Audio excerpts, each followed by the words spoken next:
អានច្រើនចេះច្រើនអានការអានច្រើនការចំណេះជាកិច្ចចាប់ដើមនាងខ្ញុំសូមគោរពជំរាបសួរអ្នកស្រីនីយិការសុសុភ័ត្រាវតីគណៈកម្មការលោកគ្រូអ្នកគ្រូអ្នកអាណាព្យាបាលសិស្សនិងសិស្សានុសិស្សទាំងអស់គ្នានាងខ្ញុំមានឈ្មោះថាប្រេងសូលីដាជាសិស្សនិស្សិតទី5ក2នៃសាលារៀន Novest សាខាទី1វេលានេះដែរនាងខ្ញុំពិតជាមានសេចក្តីរីករាយយ៉ាងខ្លាំងដែលបានឡើងមកនិយាយសាធារណៈក្រុមប្រធានបទមួយដែលមានចំណងជើងថាសារៈសំខាន់នៃការអានសៀវភៅដែលទុកជាចំណេះដឹងសម្រាប់សិស្សានុសិស្សទាំងអស់គ្នាបន្តទៅទៀតនេះនាងខ្ញុំសូមបកស្រាយរកចំណុចសំខាន់ៗនីមួយៗដូចតទៅ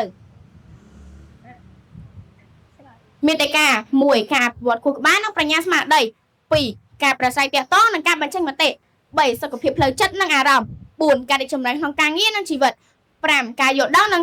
តម្លៃខ្លួនឯង6ការបើកចិត្តនិងទស្សនវិស័យទូលំទូលាយបន្តទៅទៀតនេះនាងខ្ញុំសូមបកស្រាយរកចំណុចសំខាន់ៗនីមួយៗដូចតទៅ1ការប្រវត្តិខួរក្បាលនិងប្រាជ្ញាស្មារតីពង្រឹងលើចំណេះដឹងធ្វើឲ្យយើងមានព័ត៌មានបទពិសោធន៍និងមេរៀនជីវិតថ្មីៗពង្រឹងការចងចាំជួយឲ្យខួរក្បាលហាត់ប្រាណនិងចងចាំបានល្អបង្កើតការផ្ដោតអារម្មណ៍ជួយឲ្យយើងស្ងប់និងបង្កើតស្ថានភាពការងារ2ការប្រាស្រ័យទាក់ទងនិងការបញ្ចេញមតិបង្កើតវាសាស្ត្រចេះប្រើពាក្យ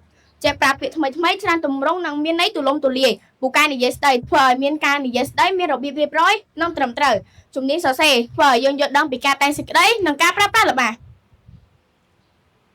3សុខភាពផ្លូវចិត្តនិងអារម្មណ៍កាត់បន្ថយ stress ធ្វើឲ្យយើងមានអារម្មណ៍ធូរស្រាលនិងកាត់បន្ថយភាពតានតឹងបង្កើតក្ដីសុខការកំសាន្តផ្លូវចិត្តដ៏ល្អគឺការឲ្យមានតម្លៃទាប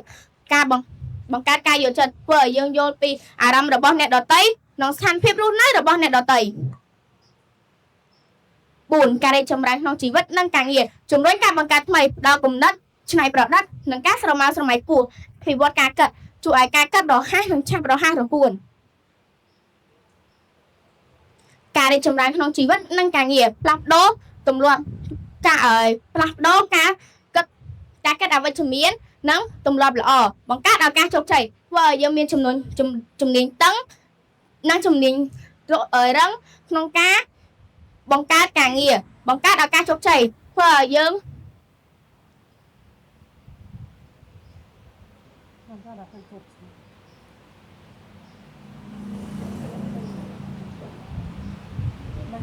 5ការស្វែងយល់និងស្គាល់តម្លៃខ្លួនឯងពង្រឹងវិន័យបុគ្គលការជិតពេលអានសៀវភៅរាល់ថ្ងៃពង្រឹងការចងចាំនិងការគ្រប់គ្រងពេលវេលាបានល្អសាងទំនុកចិត្តកាលណាយើងមានចំណេះដឹងជ្រៅជ្រះធ្វើឲ្យយើងមានទំនុកចិត្តក្នុងការសម្រេចចិត្តរកឃើញគោលដៅជីវិតធ្វើឲ្យយើងស្គាល់ពីចំណង់ចំណូលចិត្តរបស់យើងផ្ទាល់ខ្លួននិងក្តីស្រមៃពិតប្រាកដរបស់យើង6ការបើកចិត្តនិងទស្សនវិស័យទូលំទូលាយស្គាល់ពិភពលោកធ្វើឲ្យយើងយល់ដឹងពីវប្បធម៌ប្រវត្តិសាស្ត្រនិងមនុស្សជុំវិញពិភពលោកដែលមិនបាច់ធ្វើដំណើរកាត់បន្ថយការវិនិច្ឆ័យខុសធ្វើឲ្យយើងយល់ដឹងធ្វើឲ្យយើងគិតពីអ្នកដទៃនិង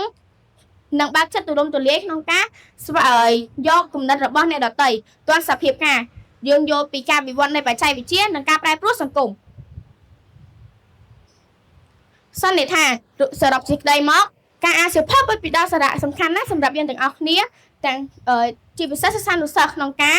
សិក្សាស្រាវជ្រាវរកចំណេះដឹងថ្មីៗដើម្បីអភិវឌ្ឍខ្លួននិងសង្គមជាចុងក្រោយនេះខ្ញុំសូមអរគុណអ្នកស្រីនីយិការសុសុភ័ត្រាវតីគណៈកម្មការលោកគ្រូអ្នកអាណាព្យាបាលសិស្សនិងសិស្សានុសិស្សទាំងអស់គ្នាដែលចំណាយពេលសម្រាប់ខ្ញុំបកស្រាយតាំងពីដើមរហូតដល់ចប់សូមអរគុណចាអញ្ចឹងអរគុណលីដាដែលបានបកស្រាយយ៉ាងក្បោះក្បាយអញ្ចឹងអ្នកគ្រូសូមសួរសំណួរមួយតើការអានសៀវភៅផ្ដល់ប្រយោជន៍អ្វីខ្លះដល់យើងចាអរគុណសម្រាប់សំណួរការអានសៀវភៅពិតជាផ្ដល់សារៈសំខាន់ជាច្រើនដូចជាការប្រវត្តិខួរក្បាលនិងប្រាជ្ញាស្មារតីការប្រាស្រ័យទាក់ទងនិងការបញ្ចេញមតិការសុខភាពផ្លូវចិត្តនិងអារម្មណ៍